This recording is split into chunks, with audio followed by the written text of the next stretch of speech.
আপনি যখন আপনার মানে প্রথম যখন জেল জীবন ছিল, বইতে ওরকমই আর কি উল্লেখ করা আছে, আপনার বাবা বগুড়া থেকে আপনাকে দেখতে এসেছিলেন।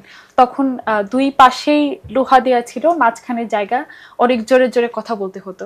তো আপনার বাবা আপনাকে দেখে কথা বলতে পারেনি, বয়স্ক মানুষ ছিল। তো ওই সময়টা কেমন ছিল, বা আপনার বাবা যে আপনাকে দেখতে এসেছিল ওই সময়টা? এমন একটা প্রশ্ন করেছেন না, এটাতে আমার এখনো ইট চার্নস মাই হার্ট, মানে আমার হৃদয় মন্থন করে। কেন?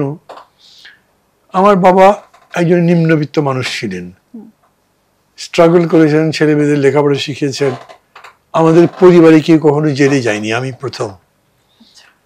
তো উনি আমাকে দেখতে আসবেন, উনি এলেন। উনি তো জানেন না দেখা করার সিস্টেম এই ওই, আমার তো ডিভিশন নেই।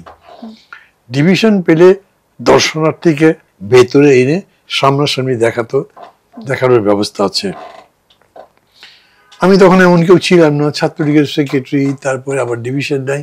ফলে মানে যেমন আমি এখানে দাঁড়িয়ে থাকবো, আমার সামনে গরাদ অথবা জাল, লোহার জাল, বেশ কিছুটা স্পেস, তারপরে আরেকটা লোহার জাল, ওইখানে দর্শনার্থীরা একসাথে 10-12 জন, এইখানে একসাথে 10-12 জন, যারা বন্দি চিৎকার করছে একজন আরেকজনের সাথে, যে যা বুঝছে না বুঝছে।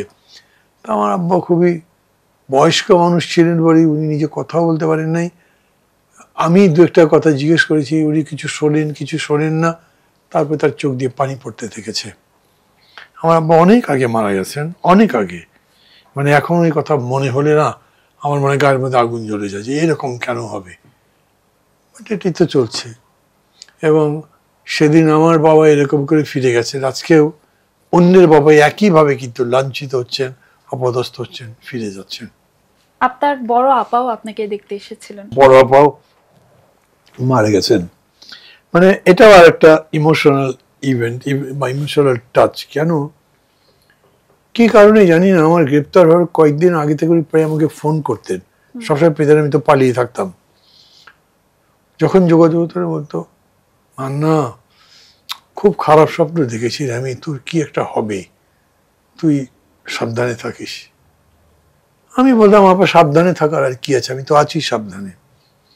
জানি না কি হবে, কিন্তু আমার মন বলছে আমি স্বপ্ন দেখছি কিছু একটা হবে তোর। আলটিমেটলি তো হলো। উনি দেখা করতে গেলেন, এখন দেখা শেষ হয়ে গেছে পরে, মানে উনি এই গেট দিয়ে বেরিয়ে যাবেন বাইরের রাস্তায়, আমি এই গেট দিয়ে ভেতরে যাব, ভেতরে গেট যেটা, উনি আমার সাথে হাঁটতে শুরু করেছেন। তো পুলিশ বলছে, আপনি কোথায় যান? মানে আমি একটু ভেতরে যাব দেখতে ও কোথায় আছে, কিভাবে আছে। এটা তো কোনো নিয়ম নাই, মানে তাকে কে বোঝাবে না, উনি যাবেনই ভেতরে। খুব কষ্ট লেগেছিল আমার সেদিন, অনেক কষ্ট হয়েছিল তাকে বোঝাতে। বাট আলটিমেটলি তিনি বুঝেছেন, বুঝে ফেরত চলে গেছেন। আমি জেল থেকে বেরোবার পরে আল্লাহ বেহেশতে দিক তাকে, মারা গেছেন। মারা গেছেন শেষের দিকে একটু কষ্ট পেয়ে মারা গেছেন। তো উনি আমাকে বলতেন, আমি তোকে বলে রাখছি, তোর যদি আর একবার গ্রেপ্তার হোস, তাহলে সেই গ্রেপ্তার থেকে যখন মুক্তি পাবি তখন কিন্তু আমাকে দেখবি না। আমরা মানে বললেন যে, মানে এই যে ওইটা আমি নিতে পারবো না, তোর গ্রেপ্তার হবার খবরে মারা যাব আমি। তাকে বলতাম, আপা আমি তো নিজে ইচ্ছা করে ধরা দেবো না, ওরা যদি আমাকে ধরে নিয়ে যায় তো কে আটকাবে? আপনি পারবেন, আমি পারবো, যেতে হবে। তারপরে কি আপনি গ্রেফতার হয়েছিলেন? না না, তারপরে গ্রেপ্তার হয়নি। ওটা হলে আমার খুব কষ্ট হতো। মানে উনি এত করে বলেছেন, কিন্তু এটার মানে হলো আমার রাজনীতি ছেড়ে দেওয়া। আমি তার রাজনীতি ছেড়ে দেব না। এটা আমি ওনাকে বলেছি যে আপনি যা বলছেন তার মানে রাজনীতি ছেড়ে দাও, ছেড়ে দিতে বলেন। উনি আবার শেখ হাসিনা সরকারকে পছন্দ করতেন না।